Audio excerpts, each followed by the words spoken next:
एक बार एक जवान लड़का गौतम बुद्ध के पास आता है और कहता है, बुद्ध, मेरे मन में इतने अश्लील विचार क्यों आते हैं? मेरे मन में अक्सर काम वासना के विचार चलते रहते हैं, जिनके बारे में सोच सोच कर मैं अपना बहुत सा समय और ऊर्जा बर्बाद कर देता हूँ, जिनकी वजह से शांत नहीं रह पाता और हमेशा ही विपरीत लिंग के प्रति आकर्षण महसूस करता हूँ।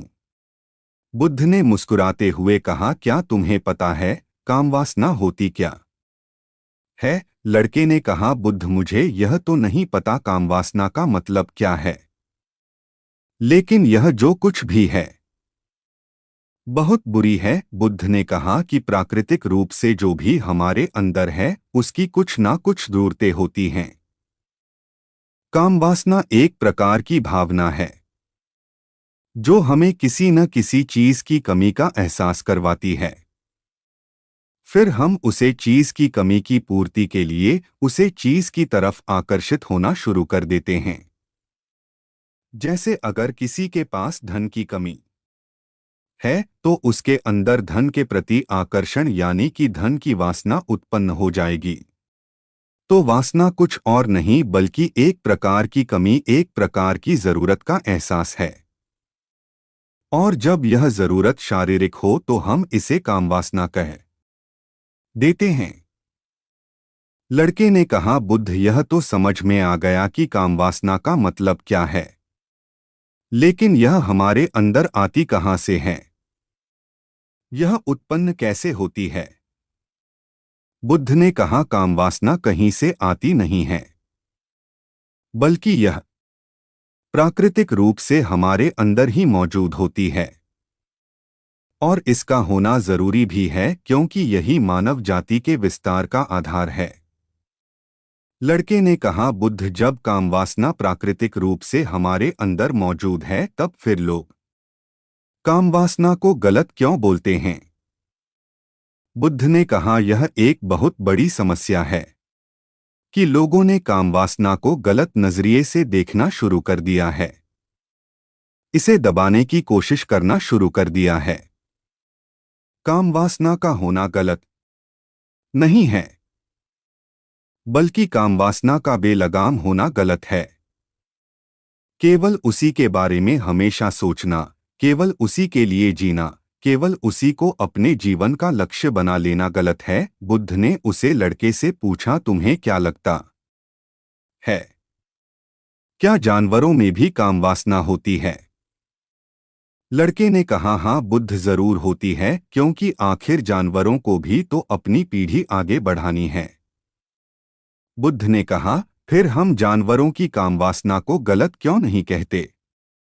लड़के ने कहा, पता नहीं बुद्ध, आप ही बताएं। बुद्ध ने कहा, क्योंकि जानवर अपनी कामवासना का उपयोग सिर्फ संतान उत्पन्न करने के लिए करते हैं, उससे खुशी प्राप्त करने के लिए नहीं, और ना ही सुख भोगने के इरादे से, क्योंकि जानवरों को प्रकृति ने इतनी सोचने समझने की क्षमता ही नहीं दी कि वह अपनी कामवासना को अपने क्षणिक सुख का आधार बना सके, जबकि हम इंसानों ने अपनी सोचने समझने की क्षमता का दुरुपयोग करके प्रकृति में पाई जाने वाली हर एक चीज का अपने सुख और आनंद को प्राप्त करने का प्रयास करते हैं।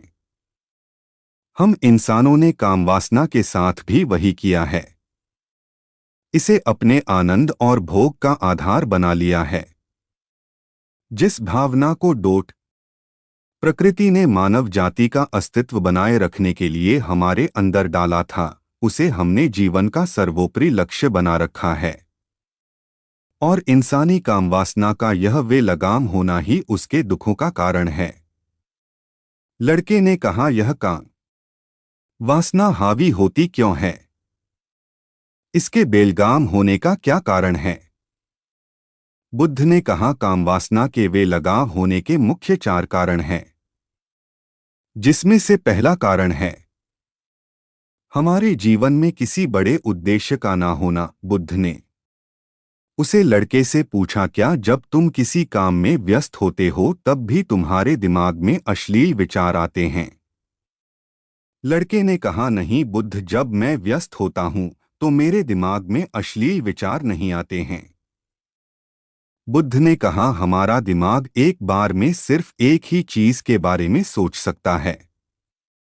इसलिए जब हमारे दिमाग में कोई दूसरे विचार चल रहे होंगे तो अश्लील विचार आ ही नहीं सकते, अगर हमारे जीवन में कोई बड़ा और स्पष्ट लक्ष्य है और अगर हम उस स्पष्ट लक्ष्य के प्रति पूरी तरह से समर्पित है तो हमारे पास कभी इतना समय ही नहीं होगा कि यह फालतू विचार हमारे मन में घर कर सके, और अगर ऐसे विचार उठते भी हैं तो हमारे मजबूत लक्ष्य के विचार इन्हें आसानी से हमारे मन से अलग कर देंगे। लेकिन समाज की असल समस्या यही है कि अधिकतर लोगों के पास उनका स्पष्ट लक्ष्य ही नहीं है।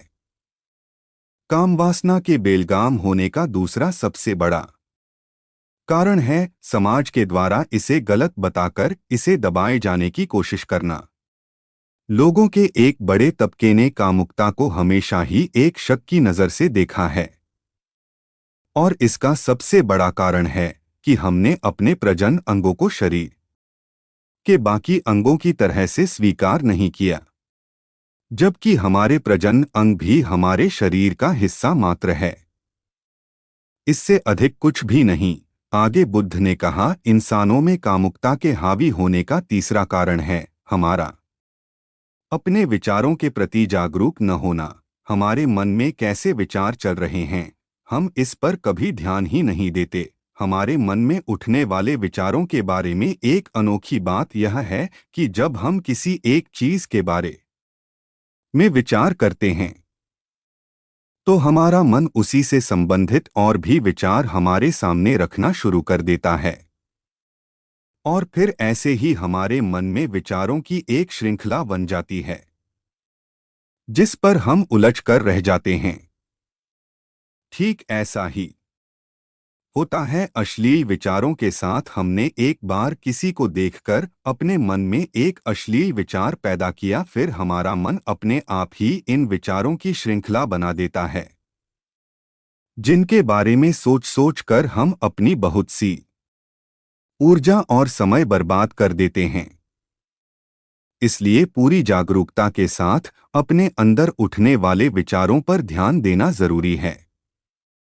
बुद्ध ने कहा, अश्लील विचार हावी होने का चौथा कारण है बुरी सोच और अश्लील विचारों वाले लोगों की संगति करना। कई बार ऐसा होता है कि कामुकता हमारे अंदर नहीं होती, लेकिन कुछ अश्लील लोगों के साथ रहने की वजह से यह हमारे अंदर हावी हो जाती है। इसलिए बुरे विचार वाले अश्लील लोगों से दूरी बनाकर रखनी चाहिए।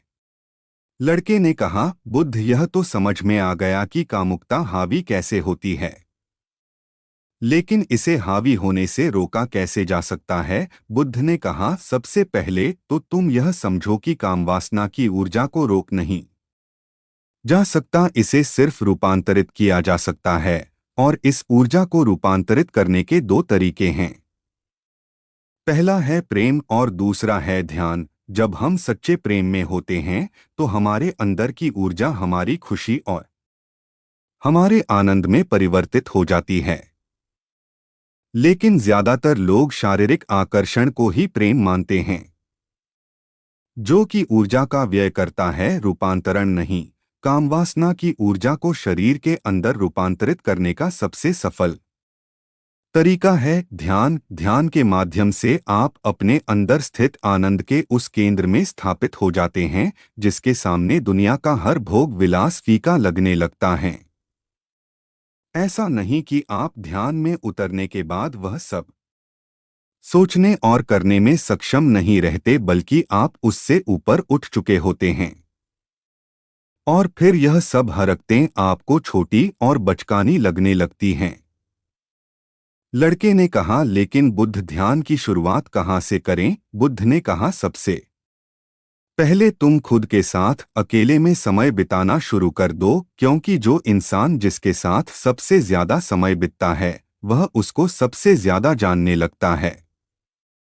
और जब तुम खुद को जानना शुरू कर दोगे तो यह सारे भौतिक सुख तुम्हें छोटे लगने लगेंगे और फिर एक दिन ऐसा भी आएगा जब तुम्हारे चाहे बिना तुम्हारे दिमाग में किसी भी तरह के विचार उठाना बंद हो जाएंगे और तुम जैसा चाहोगे वैसे ही अपने मन को कंट्रोल कर पाओगे और तुम्हारे अंदर काम वासना के अश्लील विचार नहीं आएंगे। दोस्तों, तुमसे एक छोटा सा अनुरोध है कि अगर तुमने पूरी कहानी ध्यान से सुनी है तो आप इस चैनल को सब्सक्राइब जरूर करिएगा। नमो बुद्धाय। धन्यवाद।